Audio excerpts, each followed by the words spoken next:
They never called it stealing. That's the thing that took me the longest to understand. They had a word for it, a softer word, a family word. They called it managing. We're managing the inheritance for you, Camille. You're young, you don't understand finances yet. Grandpa Raymond wanted someone responsible to oversee it until the right time. The right time. I heard that phrase for 7 years. 7 years of asking quiet questions and getting quieter answers. 7 years of watching my parents drive new cars and remodel their kitchen and take cruises to places my grandfather had always wanted to take me. 7 years of trusting people who wore the face of love while they emptied the account of a man who had spent his entire life building something for his granddaughter. And then one Sunday afternoon, my grandfather, 81 years old, sharp as a blade, sitting at the head of his own kitchen table, asked me one question. One question. And everything my parents had spent 7 years hiding came apart in about 45 seconds. My name is Camille Asay Brimpong. I am 26 years old, and this is the story of what was taken from me, how I found out, and exactly what I did about it. Stay with me, because this one is going to change the way you think about the people sitting right across from you at dinner. Welcome to Soulful Drama Stories. I am so glad you are here for this one because I need you to understand something before we go any further. This is not a story about hating your parents. This is not a story about a broken family that was never fixable. This is a story about what happens when love becomes a costume that greed wears to family dinners, and what happens when the quietest person in the room finally decides to speak at full volume. Get comfortable. This one runs deep. My grandfather's name was Raymond Asay. He was born in Kumasi, Ghana in 1943. He came to the United States in 1971 with $40, a mechanical engineering degree from the University of Science and Technology, and the kind of discipline that only comes from watching your parents work land with their bare hands and still go hungry some nights. He settled in Columbus, Ohio. He got a job with a manufacturing company. He saved. He bought a house in a modest neighborhood and paid it off in 11 years.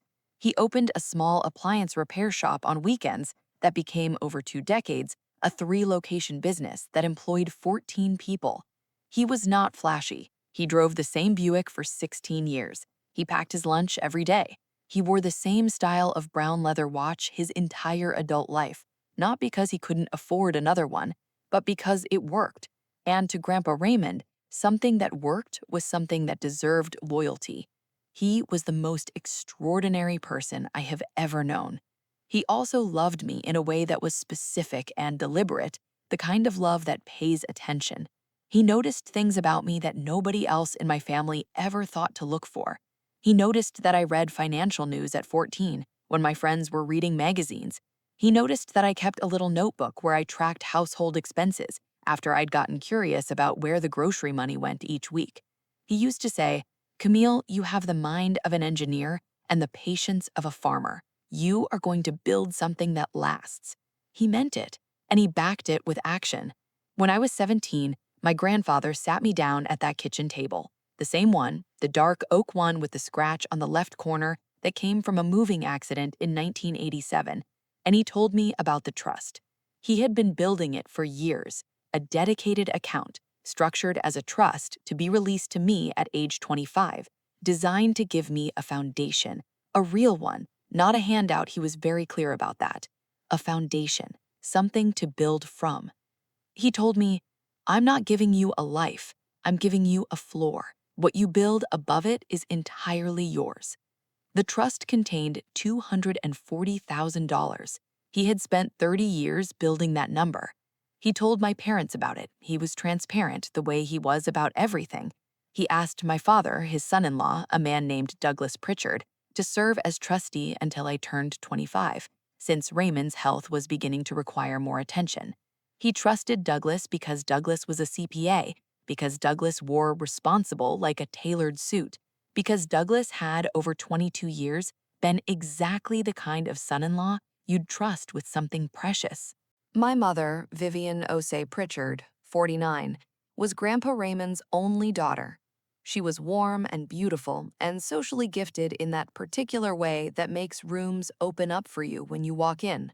She had her father's work ethic on the surface, his warmth in her smile, and something else underneath that I was not yet old enough to see clearly. I was 17. I believed in my parents the way you believe in weather. Not because you've tested it, but because it's always just been there. I had no reason yet to look underneath. That would come later.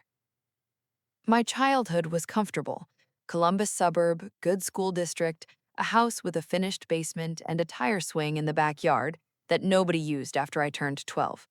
I was a focused kid, not the loudest one at school, not the most popular, but the one teachers kept after class to say, "Have you considered the advanced track?"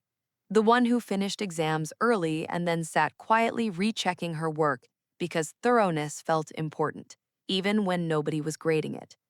I had one close friend growing up, a girl named Priya Anand, moved to Columbus in 8th grade and immediately identified me as someone worth knowing, which was its own form of flattery.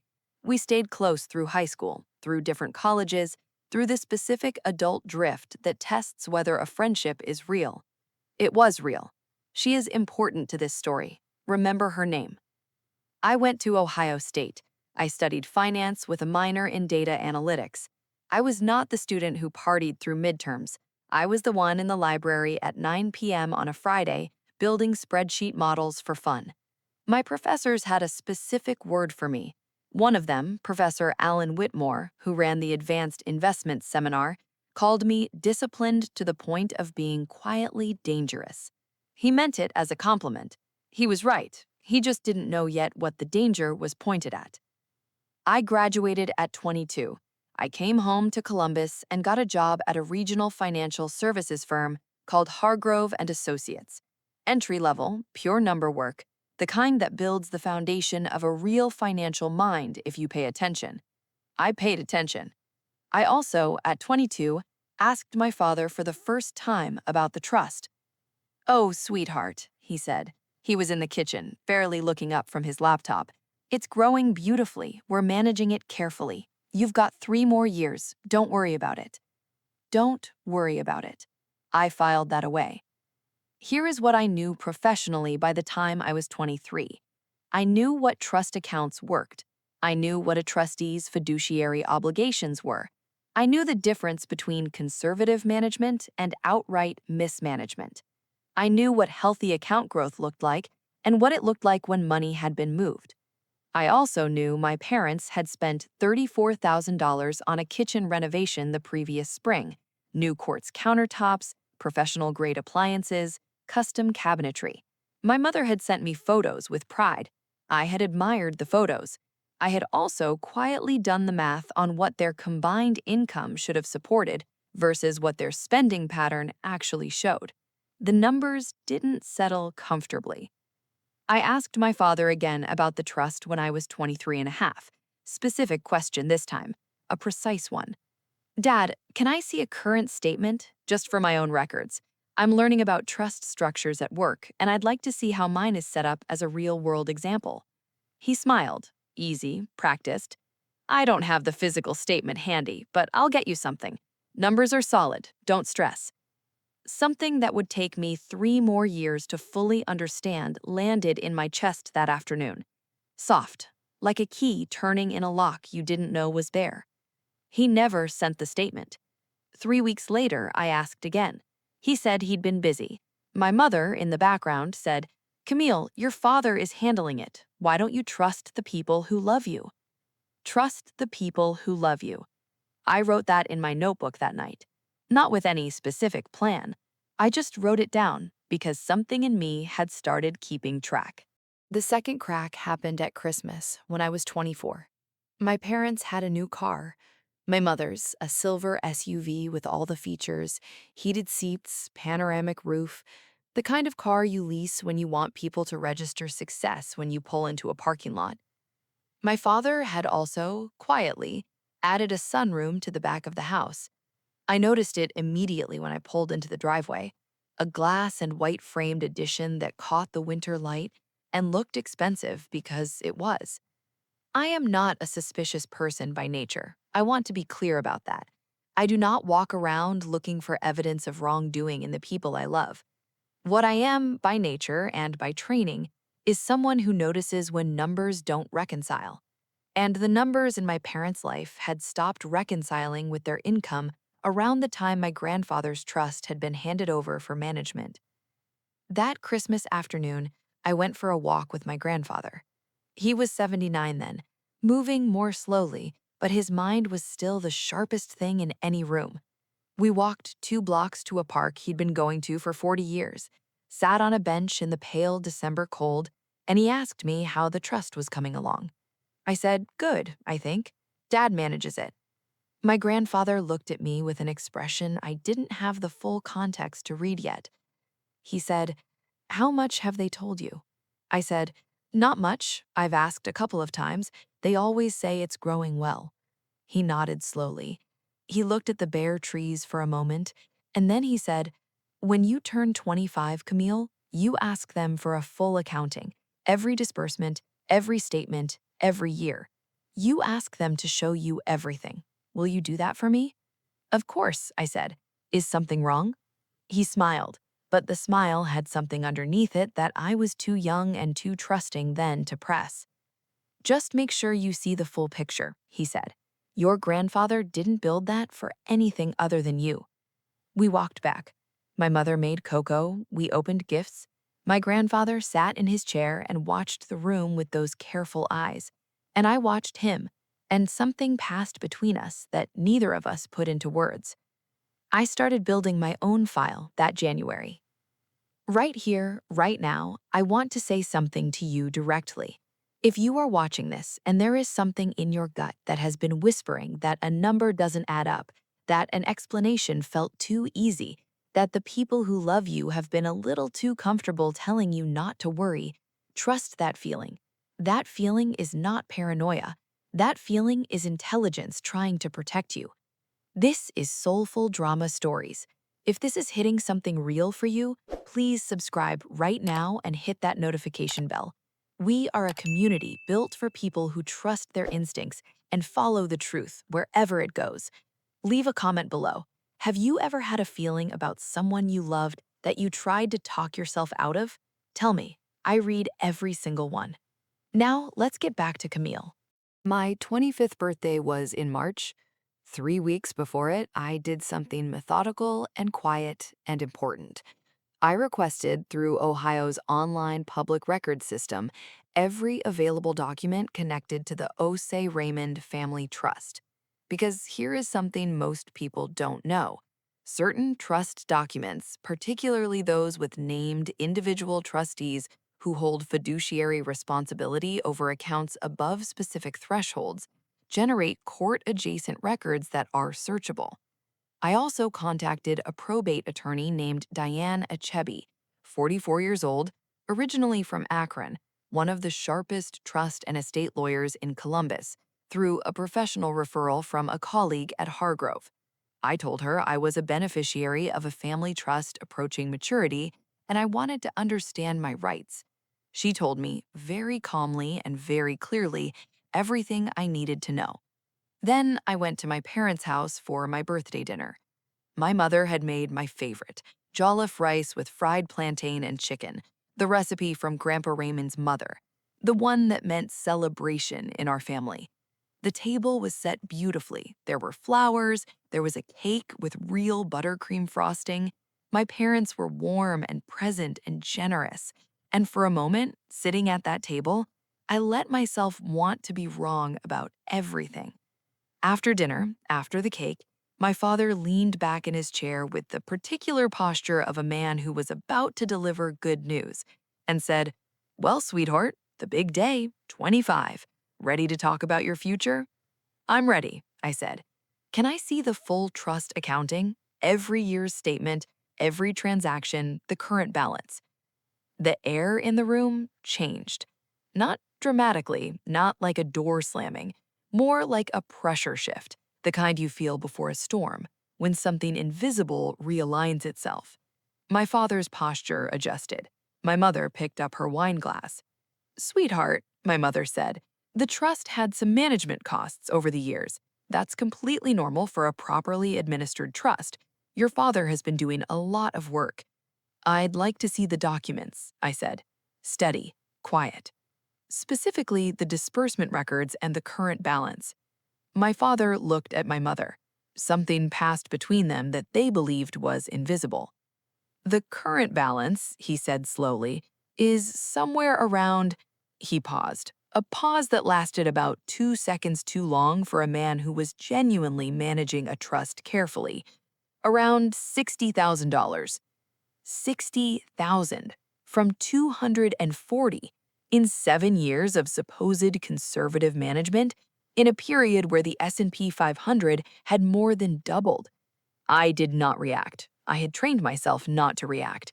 I had been training myself without knowing why my entire analytical life. I don't need the full statements, I said.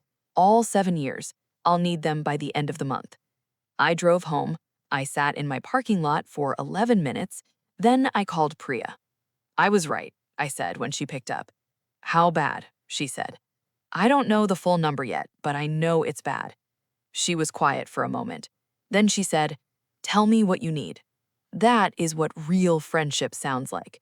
I want to be precise here because precision is the only thing that matters when you're building a case. My parents did not send me the documents by the end of the month. They sent me a summary letter, typed, 2 pages, prepared by my father in his capacity as CPA.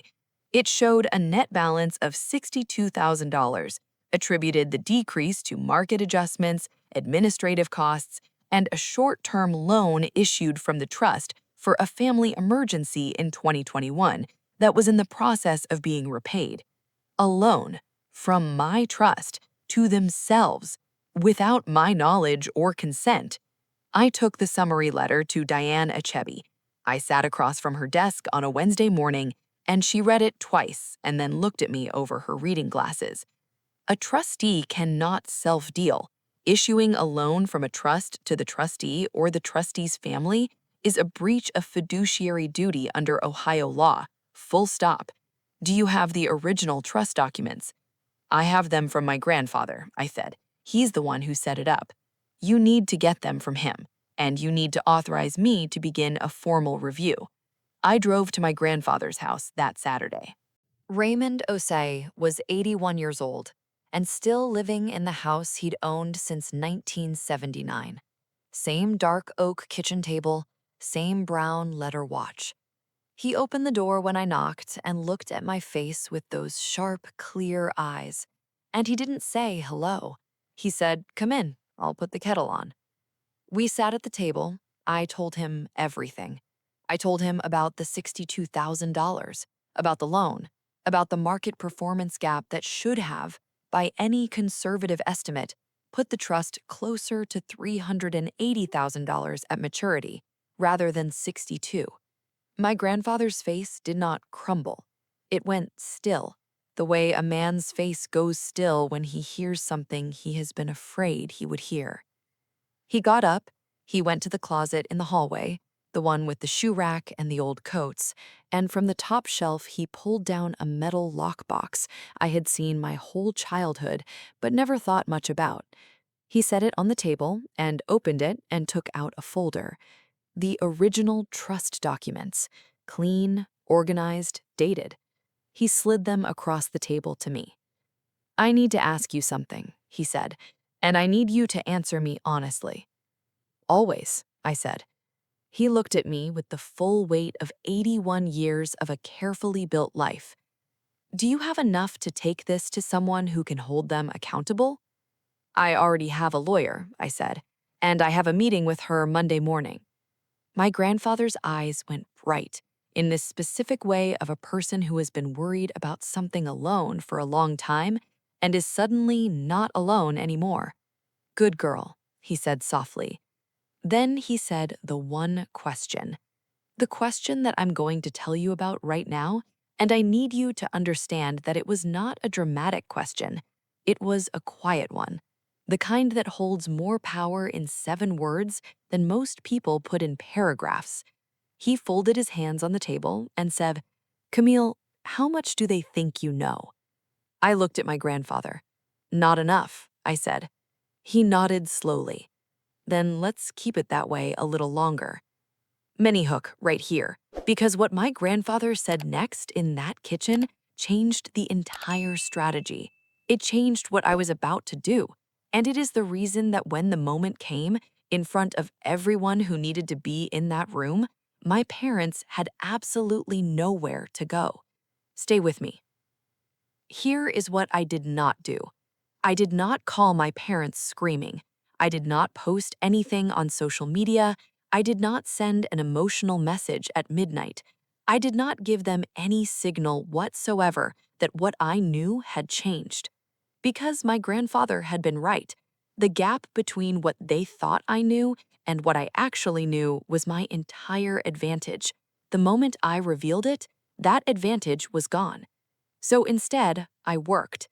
Diane Achebe filed a formal petition with the Franklin County Probate Court, requesting a full accounting of the Osei Raymond Family Trust. As a named beneficiary, I had the legal right to demand this. My father, as trustee, was legally obligated to respond with complete documentation within 30 days. Simultaneously, I quietly commissioned a forensic accounting review. I found the accountant through Diane, a woman named Gloria Stanton, 53, 28 years in forensic accounting, the kind of person who finds money that other people are certain is unfindable. I gave Gloria everything I had: the original trust documents, the 2-page summary letter from my father, the public records I had pulled. She told me she would have preliminary findings in 3 weeks. During those 3 weeks, I went to my parents' house for Sunday dinner twice. Both times, I sat at the table. I ate my mother's food. I asked about their week. I laughed at my father's jokes. I watched them believe that everything was fine, that their 25-year-old daughter had accepted the $62,000 number and moved on, because that is what they had always expected me to do: accept the version of things they gave me and move on. I was never better at anything in my life than I was at those 2 Sunday dinners. Gloria Stanton's preliminary findings arrived in a 14-page report on a Thursday morning. I read it at my kitchen table with a cup of tea that went cold beside me. The trust had been accessed 18 times over 7 years. The disbursements included the kitchen renovation, verified through a cross-reference of contractor payment records and the trust's bank records that Gloria obtained through the court process, $31,000. The silver SUV, leased through an account traceable to trust funds, $27,000. A family vacation to Portugal my parents had taken without me 3 summers ago, $11,000. The sunroom edition, $44,000. Assorted smaller withdrawals that together constituted another $60,000. And the loan, the so-called family emergency loan, $50,000, issued in 2021 with no formal documentation, no repayment schedule, and zero repayment activity in 3 years. Total withdrawn inappropriately, $183,000. Total remaining, $62,000. I sat with that number for a long time. $183,000. My grandfather's 30 years of packed lunches and 16-year-old Buicks and weekend repair shop hours. Gone. Into countertops and car payments and a vacation to Portugal where they had tagged each other in photos on Facebook that I had liked with a small red heart because I had not yet known what was paying for the wine. I called Priya. She came over, she read the report. When she put it down, she didn't say anything for a moment. Then she said, "What do you need me to do?" I said, "Grandpa's 81st birthday is in 6 weeks. The whole family is getting together at his house. Aunts, uncles, cousins, everyone." Priya looked at me. "You want to do it there?" "I want him to be in the room," I said. "He built that money for me. He should be in the room when his daughter and son-in-law have to answer for where it went." "Camille, I know. Are you sure?" I thought about my grandfather on that park bench at Christmas, the thing he hadn't said but had carried in his eyes. I thought about $240,000 built from 40 years of discipline, handed to people who were supposed to be trusted. and spent on quartz countertops. I'm completely sure, I said. This is the part of the story where I want to stop and give you something. Because if you're watching this and you're in the middle of something like this, something where someone took from you and called it love, where you're trying to figure out if what you feel is real or if you're overreacting, I want to say this clearly. You are not overreacting. Financial abuse within families is one of the most underreported, under-acknowledged forms of betrayal that exists. The fact that it comes wrapped in affection does not make it less of a violation. It makes it more of one. This is Soulful Drama Stories. If you haven't subscribed yet, please do it right now. This channel exists for this exact moment, for the person who needed to hear that their feeling was valid. Leave me a comment. Tell me what brought you here today. I will read it. Now, 6 weeks of preparation. Let me tell you what I built. 6 weeks. I worked with the focus of someone who understands that the moment of truth is that you only get one. Diane Achebe had the formal court petition moving. My father had responded to the probate court demand with a partial accounting, which was itself useful information. It told us he was hoping to manage this quietly, to negotiate it down, to find a number they could repay without the rest of the family ever knowing. What he did not know was that the rest of the family was about to know anyway. Not because I was going for spectacle. Let me be very clear about the distinction. I was not orchestrating a scene for the sake of humiliation. I was orchestrating a moment of truth for the sake of my grandfather.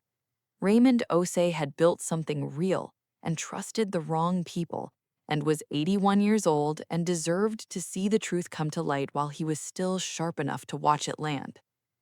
I called my Aunt Patricia, my mother's older sister, the one who had always been the pragmatic one, the family organizer. I told her what I had found. I gave her the 14-page report and asked her to read it before the birthday gathering and to say nothing to my mother. She was quiet for a long time after I finished. Then she said, "Your grandfather asked me last year if I thought everything was all right with the trust. I told him I was sure it was fine." Her voice went tight. "I should have looked harder." I said, "You didn't know. I'm telling you now. What do you need from me?" "I need you to be in the room. I need Grandpa to know you know so he's not alone when it happens. And I need you to not say a word to my mother before Saturday." "Not a word," she said. Her voice had gone to something colder and quieter. "You have my word, Camille." I also, and this was Diane's guidance, not mine, sent a formal letter from her office to my parents 7 days before the birthday gathering.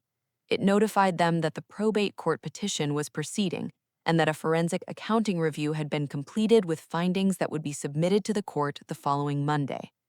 The letter arrived on Wednesday. My father called me Wednesday evening. I let it go to voicemail. He left a message, controlled, careful, the voice of a man trying to manage a situation. "Camille, I got something from a lawyer today. I think there's been some misunderstanding about the trust structure. Can you come by this week so we can talk through this privately? There are some things I need to explain to you about how the administration worked." Privately. That word again. I did not call back. I sent a text. "Can't this week. See you Saturday at Grandpa's." He did not respond. I spent Friday at Diane's office reviewing every document one final time. I spent Friday evening at Priya's apartment eating takeout and letting myself be nervous out loud, which I needed because I had been carrying the weight of this alone and with composure for 2 months. And even the most composed people need one honest Friday night before the Saturday that changes everything. "Are you scared?" Priya asked. "Yes," I said. "But I'm more scared of another year of them thinking it worked, another year of Grandpa wondering if he'll ever know the truth." She handed me more dumplings. "Then you already know what you're doing." I did. The birthday gathering was at noon, Grandpa Raymond's house, the one he had owned since 1979. The yard was warm with May light, early spring flowers in the beds along the porch, family cars parked along the street. The smell of my aunt's cooking coming from the back, jerk chicken and sweet potato, and the specific combination of perfumes that meant the women of this family were in a kitchen together. I arrived at 11:30. My grandfather opened the door before I knocked. He had been watching for me. He was wearing his good shirt, the deep blue one, and his brown leather watch, and his eyes were clear and specific, and 81 years of paying attention. "You ready?" he said quietly. "Yes," I said. "Are the documents with your lawyer?" "Everything is filed. Diane submits to the court Monday morning." He nodded. He held the door open for me. "Come in. Let's have tea before everyone else arrives." We sat at the dark oak table, tea in the same mugs he'd had for decades. The scratch on the left corner of the table where I'd done homework 100 times as a kid. It felt like being inside something that had always been true. "I want you to know something," my grandfather said, wrapping his hands around his mug. "Whatever happens today, whatever is said, the money is secondary to me. I built that trust for your foundation, yes, but watching you handle this, the way you've handled this," he paused. "You are the thing I built, Camille. Not the money, you." I did not cry. I was saving that for later. "The money matters too, Grandpa," I said, "because you worked for it." "Yes," he said simply. "I did." The family arrived in the next 40 minutes. Cousins, two uncles, Aunt Patricia, who met my eyes at the door with a small, steady nod, her husband, their three kids. The house filled with the warm, specific noise of a large family that actually likes each other. My parents arrived at 12:15. My mother came in with a wrapped gift and a warm voice and that practiced ease, kissing cheeks and hugging cousins, gliding into the room the way she always did. My father was right behind her. He scanned the room when he came in, and when his eyes found mine, something tightened in his face. I smiled at him. Easy, nothing to see here. He did not smile back. Lunch was laid out, paper plates and real serving bowls, the way big family gatherings always are. People moved around the kitchen and the dining room and the back porch. My grandfather sat at the head of the oak table, because that was where he always sat, because it was his table, because he had built everything in this house from nothing, and that had earned him 40 years of sitting at the head of it. Dessert was cleared. The cake was cut. My grandfather blew out one candle. Not 81, just one, the way he'd always done it. One for the year ahead, he always said. And then the room settled, the comfortable after-meal hush of a family that has eaten well and is not ready to move yet. My grandfather set down his fork. He looked across the table at my parents and asked the question, not with anger, not with accusation, with the specific, clean directness of a man who has spent 81 years saying what he means. "Douglas," to my father, "I've been hearing from Camille about the trust, and from a lawyer. I want to ask you directly in front of this family, because this family is the context in which everything I built has meaning." The room had gone quiet in that instant way rooms go quiet when something important arrives. My father's jaw worked. My mother had gone very still, her hands flat on the table. "There were administrative costs," my father began. "How much is left?" my grandfather asked again. Same tone, same clarity, no louder, no softer. The question of a man who had asked it once and would ask it as many times as it took. "Dad," my mother started. "Vivian," just her name. The way he said it made the room hold its breath. My father looked at his hands. When he looked up, something behind his eyes had stopped performing. 62,000, he said. The room absorbed that. I watched cousins do the math. I watched uncles exchange looks. I watched Aunt Patricia's face go tight and controlled. "And the original amount?" my grandfather asked. 240,000, I said, quietly, from my seat. "And, based on appropriate conservative management over 7 years, it should be closer to 380,000. My attorney and a forensic accountant have documented $183,000 in inappropriate disbursements. The probate court petition is filed. The documentation submitted Monday." My mother's hand went to her mouth. My father looked at me across the table with an expression I did not have a word for in that moment. Not anger, not denial anymore. Something older. Something that looked like a man recognizing the full distance between who he had believed himself to be and what he had actually done. The kitchen? Aunt Patricia said quietly, not a question. Yes, I said. The car? Yes. The Portugal? Yes. The room had taken on that specific gravity where everyone understands something at the same time. My cousins were quiet. My uncles had stopped moving. Everything in the house held still around the dark oak table where my grandfather sat with his brown leather watch and his 81 years and his one question that had just pulled down a curtain that 7 years of careful management had kept in place. My grandfather looked at his daughter. He looked at her for a long moment. I didn't build it for countertops, he said, simply. My mother began to cry. And my father, Douglas Pritchett, CPA, trusted family man, carefully managed every situation he had ever walked into. He had nothing left to manage. Stay with me, because the ending of this story is where the real power is. And I have something I want to give you before we get there. I want to be honest about the aftermath, because honesty is the foundation of everything I've told you. The probate court process took 8 months. Gloria Stanton's forensic accounting was submitted in full. The findings were not disputed. My father's own partial accounting had already established the withdrawals. The question before the court was the legal determination of breach of fiduciary duty and the remedy.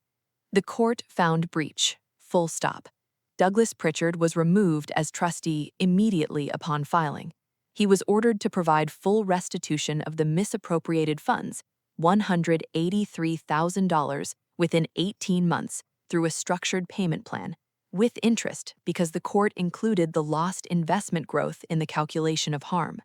His CPA license was referred to the Ohio Accountancy Board for a professional conduct review. I do not know the final outcome of that review. It was not my focus. My parents' marriage survived, which I was not certain of at the time. They went to counseling. I know this because my mother told me. She called me 4 months after the birthday gathering on a Saturday morning, and her voice had none of the practiced warmth that it had always led with. She sounded smaller, more real. I told myself we'd pay it back before you ever needed it. I told myself that every single time. I know that doesn't. She stopped. I know that's not an excuse. No, I said. It's not. I'm sorry, Camille. I believed her. I want to be precise about this too. I believed her sorrow was genuine. What I also believed was that genuine sorrow is not the same as accountability, and that accountability required the structure the court had put in place, not just the feeling. I know you're sorry, I said. I need the payments to come on schedule, and I need you to understand that what you took was not just money, it was his life's work. He packed lunches for 30 years to build that. She said, I know. Okay, then let's start from there. My grandfather turned 82 in the spring. He was slower.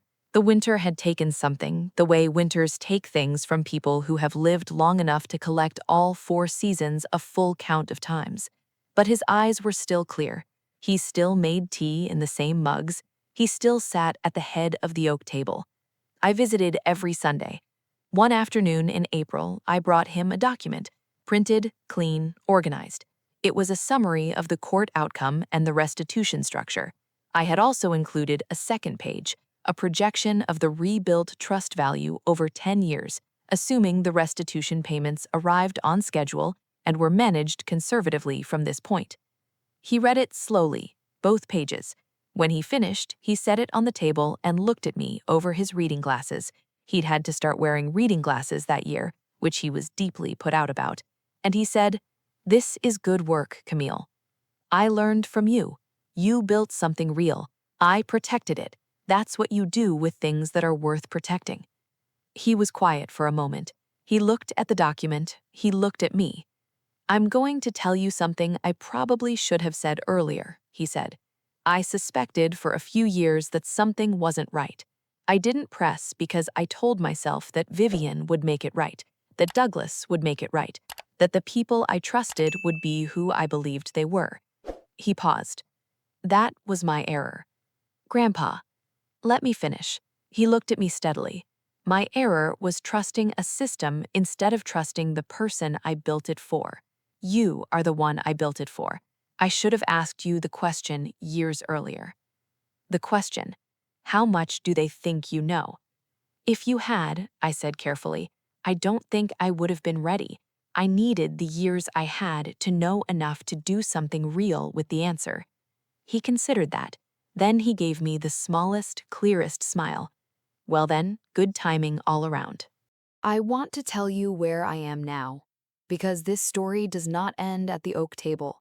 It doesn't end in the courtroom filing, or the restitution order, or my mother's phone call, or even my grandfather's small, clear smile. It ends here, in the present, in the life that was always supposed to be mine. 6 months after the birthday gathering, I left Hargrove and Associates. I started my own firm. It is small, 3 people, including Priya, who left her marketing job to come handle business development because she said, Camille, you can find money hiding in places nobody else thinks to look. That is not a skill that should belong to someone else's company. She was right. The firm is called Osei Financial Consulting. I named it after my grandfather, not after myself, because the foundation came from him, and I believe in naming things for their foundations. We work with small business owners, specifically with first-generation business owners, immigrants, people building from nothing the way Raymond Osei built from nothing, people who need someone who actually understands what their financial structure says versus what they think it says, people who need the truth more than they need to feel comfortable. We are in our second year. We have 23 clients. We turned our first real profit in month 14. I have an office with a window. Not a cubicle, not a corner of someone else's space. A window with morning light and a view of the street below where people walk to their own lives. And I can watch them for the 10 minutes I allow myself between the first client call and the second. On my desk, in a simple frame, is a photograph. My grandfather and me, taken at his 82nd birthday. He is in his blue shirt, I am in yellow. We are at the oak table.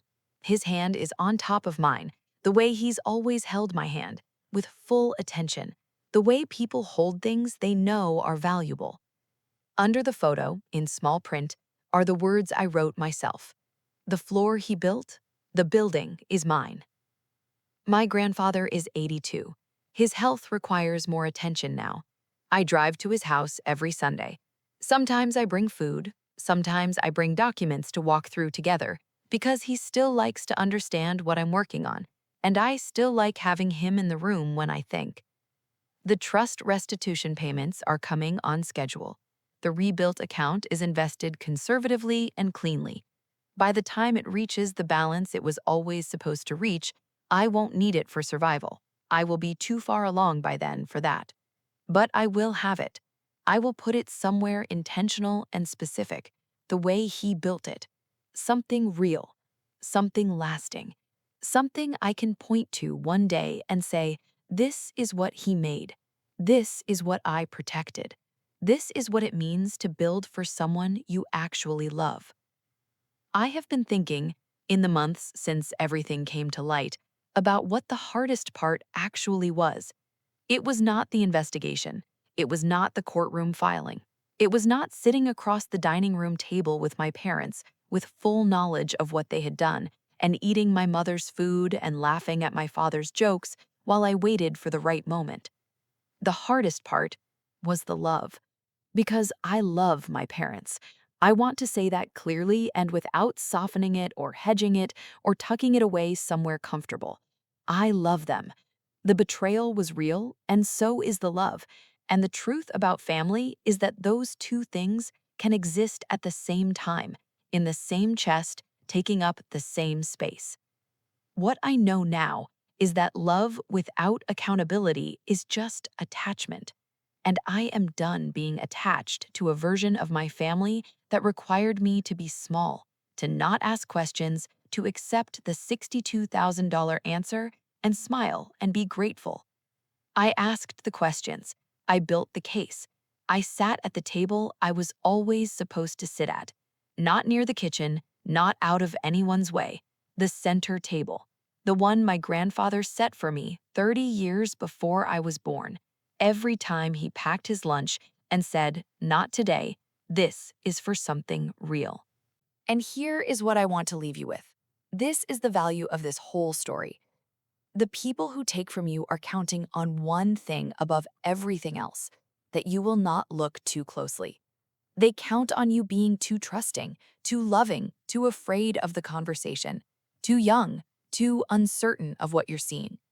They are counting on the distance between what you suspect and what you can prove being wide enough for them to live in.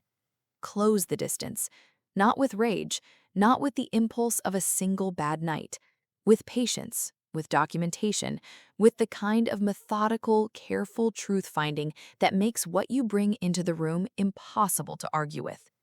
You are allowed to love someone and still hold them accountable. You are allowed to protect what is yours without apologizing for protecting it. You are allowed to ask the question. And when the moment is right, when the room is full and the truth is ready, and the person who built the foundation deserves to see it land, you are allowed to let it. My grandfather asked one question: how much do they think you know? The answer, for 7 years, was not enough.